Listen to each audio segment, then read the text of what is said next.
Collected here on my floor is a little array of books that I have read in the last year or so. This one here, this one here is called The Scar by China Miéville. Excellent book. It has to do with a surrealistic little place where people are altered into half machine, like Borgs, and it has to do with kidnapping, and it's like piracy and stuff a lot. Here's another really good one by S.M. Stirling. Now, it's called S.M. Stirling Conquistador. Oh, that one was super as well.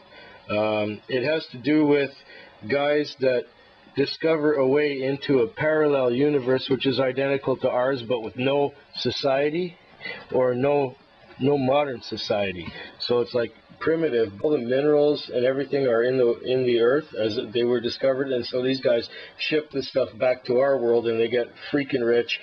Oh, Robert J. Sawyer. Robert J. Sawyer is an excellent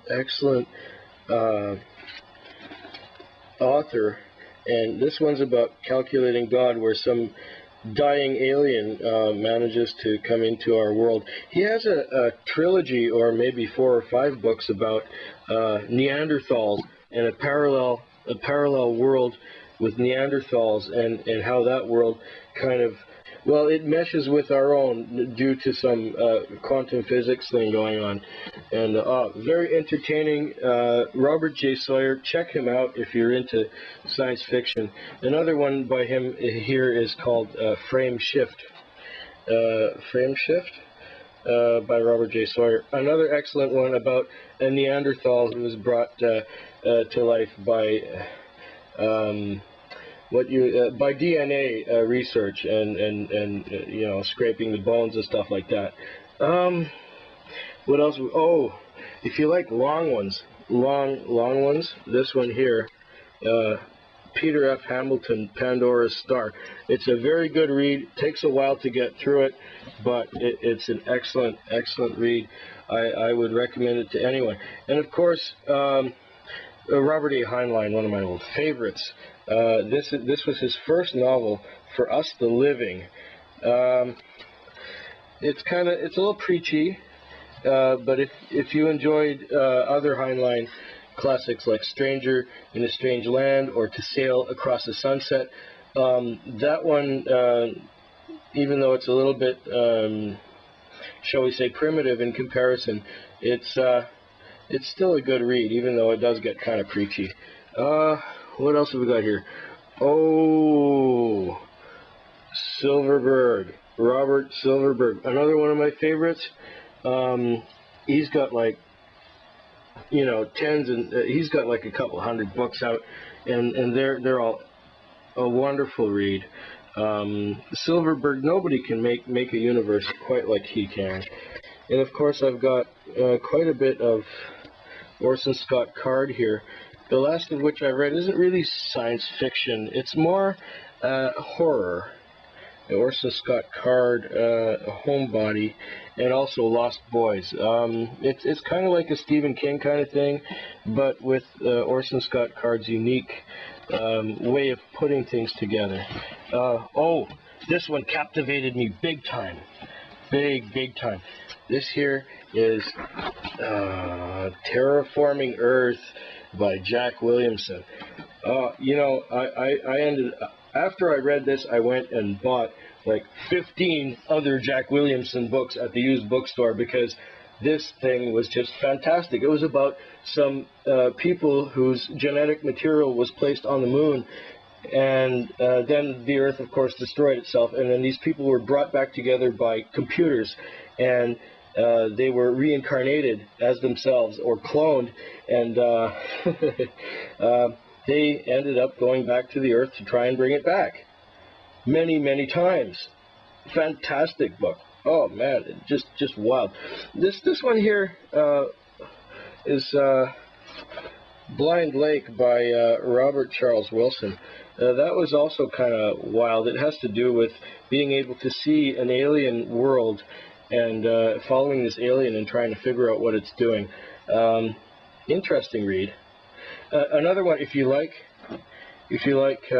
pure space opera, Ben Bova, space opera, Saturn. This is like, if you can imagine putting a western in space, Ben Bova does it, and does it with such a talent that you can't help but just get into it. It's a quick read. It reads really fast. It's very good. Also, this one here, another Ben Bova title, The Silent War. This one has to do with fighting the asteroids for the mineral wealth that is there in the asteroids. Very, very good read. I've always enjoyed Ben Bova. Channeling Cleopatra by Elizabeth Ann Scarborough. Pure trash. Junk. Don't read it. Same with this one. Same with it. Singularity Sky by Charles Stross. I don't remember one thing that happened in that book. It just didn't make an impression on me at all. I didn't like it. Yeah, I mean, I read some crap too, besides the good stuff. Oh, this one was good. This one was good. Michael Flynn, Wreck of the River of Stars. Very excellent book about a spaceship that gets misses its mark and ends up being, I guess, sunk, if there's a such thing that can happen in space. Probability Space by Nancy Kress. I remember enjoying it, but I don't know what was in there. But Nancy Kress is enjoyable read, very enjoyable read. And I also am finishing up this series called The Dungeon, created by Philip Jose Farmer, if you know who he was or is. Anyway, guys, at the risk of babbling on about all these wonderful books, I'll just recap the whole thing so you can make decisions on your own. Robert Silverberg, The Winter's End. Oh, another great one about these ape people who come out of the ground. Gregory Benford, Furious Gulf. Generally a good read, but you have to kind of get into this series. There's like 6 of them. Nancy Kress. Look for Nancy Kress. Look for some Orson Scott Card if you don't mind being a bit long-winded. Look for Robert A. Heinlein by all means. Philip Jose Farmer, Gregory Benford. I think there was some Brin as well. Brin is also quite readable. He has to do with uplift and evolution. Oh man, did I mention Silverberg? Yeah, China Mieville. Read some of his stuff. S.M. Stirling, the top, and of course Robert J. Sawyer. Anything having to do with Robert J. Sawyer and Neanderthals. Oh, read it. It's class. Oh man. I guess that's it for about, even some Spider Robinson, Callahan's Con. That's quite readable stuff too. You have to get into Callahan's Cross Time Saloon, but it's quite easy reading. There's a lot of puns in there, so if you're not a pun fancier, then that won't do it. Oh yeah, Robert Aspirin.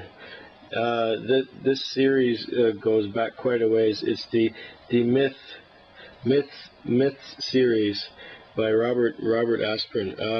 Read some of that. That's good stuff too. Oh, stuff not to read?